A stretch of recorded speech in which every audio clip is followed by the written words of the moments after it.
Assalamu alaikum, Санкт-Петербург шаарында мекендештер. Кырдаалга жараша ушул жерде штаб ачып, ушул жердеги кыргыздын патриот жигиттери жана кыргыз диаспорасынын төрагасы Кутмай Кочкорбай агабыз да келген. Кочкорбай ага улап койсоңуз. Да, ассаламу алейкум мекендештер.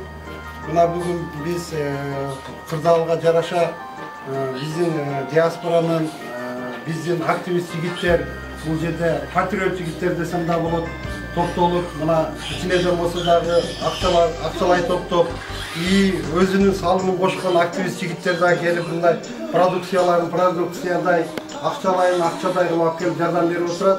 Биз ушуну Кудай кааласа, ушу кырдаалга жараша ар бир ушу Санкт-Петербург шаарындагы кыйналган өзүбүздүн жердештерибизге действительно аябай бул кырдаалда иштебей үйүндө отурган көп балалуу энелерге ушундай жардам кылсак деп чечишип, бизде штаб түзүлүп, өзүбүздүн активисттер болуп ушу ишти жүргүзүп атабыз. Ушу мен айтып кете турган нерсем, бул жерде өкмөттүн законун бузбайлы, тартиптүү болойлу. Бул жерде ошондой эле өзүбүздүн штабтын номери көрсөтүлөт. Ошол номерге кайрыла бересиздер. Эми действительно бул жерде бутуна турган, өзүнүн ишин көп жылдан бери жакшы алып барган биздин өзүбүздүн жердештерибиз бар.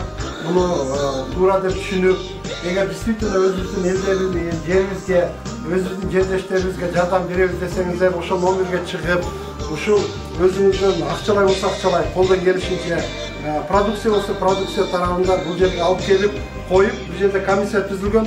Ошонун комиссиянын чечими менен действительно кыйналган жарандарыбызга биз таркатып беребиз. Бар болуңуздар, баарыңыздарды Кочкорбай айкем айткан нерселерге баш ийип жана бизди колдоого чакырабыз туугандар. Санкт-Петербург коомдук бирикмесинин жигиттери да бул жерде турат. Көп патриот жигиттер бар болуңуздар.